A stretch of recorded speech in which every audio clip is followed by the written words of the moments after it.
What happens when the spotlight never turns off? In an era where social media blurs the line between public and private, music legends face more than just the pressure to perform. They're navigating an always-on culture shaped by fan expectations, online scrutiny, and viral fame. Today, we explore how social media and fan culture have influenced the struggles and triumphs of iconic artists, revealing both the love that lifts them up and the weight that pulls them down. There are many artists that have cracked the code to mastering social media and fandom. As I was writing this, I noticed similarities in all of them. They are all genuine when online. What you see is what you get. They all have something to say beyond their music and are unapologetic about who they are and what they represent. Ren has become a standout figure in the music world, not just for his raw talent, but for how he's flipped the script on social media and fan culture. Rather than chasing trends or curating a polished persona, Ren leans into vulnerability, sharing his mental health journey, chronic illness struggles, and creative process with startling honesty. This openness fosters a deep, almost personal bond with his audience, transforming followers into a fiercely loyal community. He uses platforms like YouTube, Instagram, and TikTok not just to promote his music, but to tell stories. Songs like Hi Ren or The Tale of Jenny and Screech go viral not just for the lyrical depth, but because he pairs them with visually striking, self-directed videos that fans feel invited into. His comment sections aren't just reactions, they're conversations, full of interpretations, personal connections, and gratitude.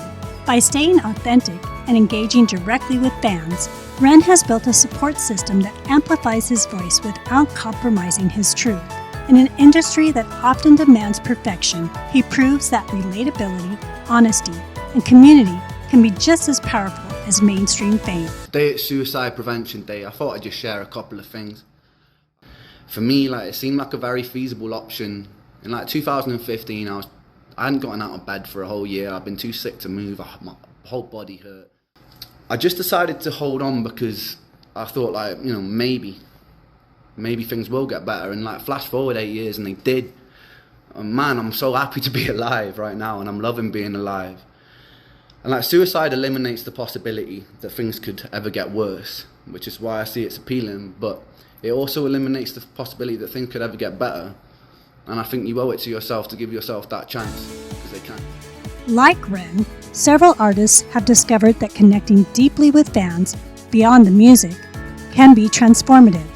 One standout is Billie Eilish, who rose to fame as a teenager by breaking industry norms and cultivating a close-knit fan base online.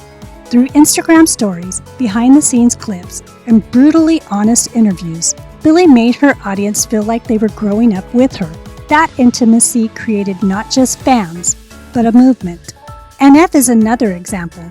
Known for tackling topics like depression, trauma, and anxiety in his lyric, he uses social media to engage with fans who relate to those struggles. His authenticity has made him a voice for those who often feel unheard, and his followers champion him not just as an artist, but as a symbol of resilience. Then there's Arlo Parks, who has created a gentle and poetic space online that mirrors her music's tone. She shares mental health resources, personal poetry, and moments of vulnerability that resonate deeply with fans, many of whom turn to her music and social presence for comfort and solidarity. All of these artists share a common thread. They don't just use social media to sell something, they use it to share something. By making space for real conversations, emotional honesty, and community building, they've turned fandom into something more human and lasting.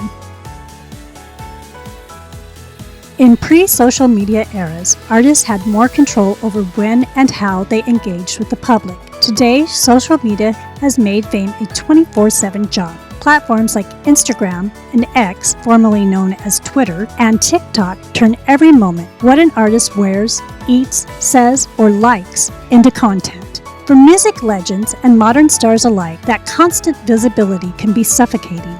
There's no off switch. Every post is scrutinized. Every mistake is magnified. Even silence can be controversial. The result?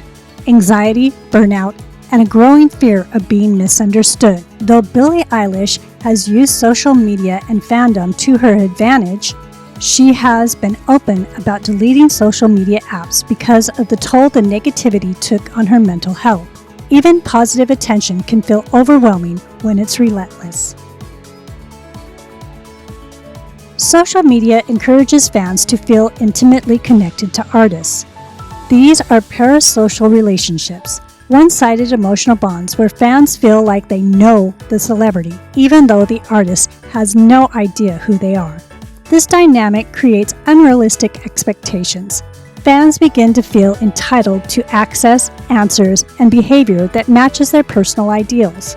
If an artist deviates from that script, whether it's dating someone controversial, changing their sound, or taking a break, they risk backlash. Taylor Swift, for example, has faced intense speculation about her personal life for over a decade, and her relationships are dissected as if they belong to the public.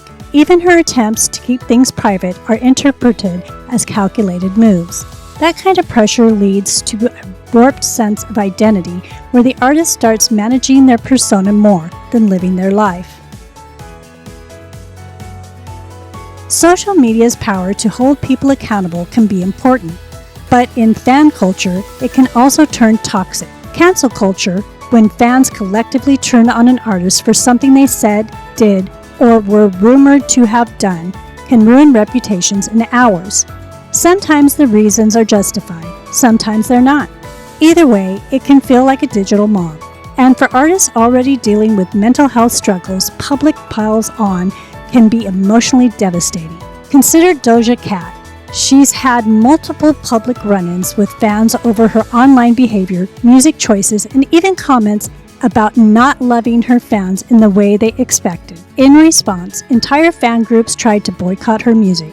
It highlights how quickly admiration can flip to resentment in fan-driven online spaces. Most fans are well-meaning, but fan culture can get progressive and sometimes aggressive. Certain fan bases or stans believe they must defend their favorite artists at all costs. That might sound harmless until it turns into harassment campaigns against critics, rivals, or even the artists themselves. Beyoncé and Nicki Minaj both have fan armies known for being fiercely protective, but also sometimes hostile. Nicki herself has called out online bullying in her name, urging fans to focus on positivity. But once fan culture turns tribal, it can be hard to control. Worse still, if an artist tries to set boundaries, fans can react as if they've been betrayed.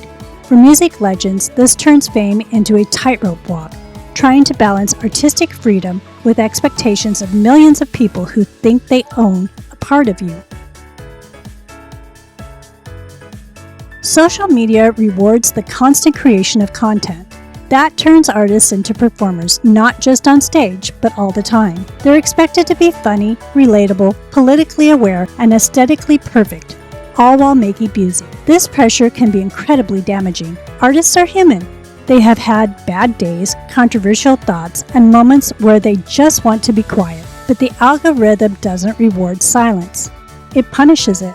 Selena Gomez, who's been open about her mental health journey and bipolar diagnosis, took multiple social media breaks over the years because of this pressure. She once said, "Social media has been terrible for my generation.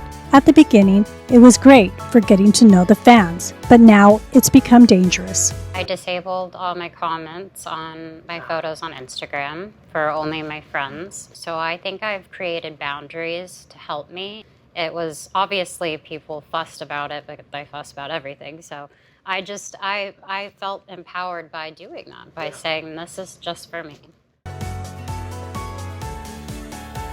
Ironically, the tool that was supposed to help artists connect more deeply with fans, social media, can also become the very thing that isolates them. They might have millions of followers and comments of support, but it can all feel impersonal or conditional. Some artists try to play the game and curate their image carefully. Others opt out entirely. Frank Ocean, for example, famously avoids interviews, rarely posts on social media, and keeps an aura of mystery around his music. It's his way of reclaiming control. but not every artist has the privilege or fan base that allows them to do that without losing relevance. Social media and fan culture have rewritten the rules of fame. On one hand, they give artists a direct line to their audiences, empowering them to build their brand, share their art, and speak their truth. On the other, they strip away privacy, demand constant engagement, and turn fans into critics, judges, and sometimes adversaries. To survive fame today, artists need more than talent. They need digital literacy, emotional resilience, and often a support system to help them navigate the chaos of fan culture and the internet spotlight. The world may love them, but that love is conditional, and it can change in an instant.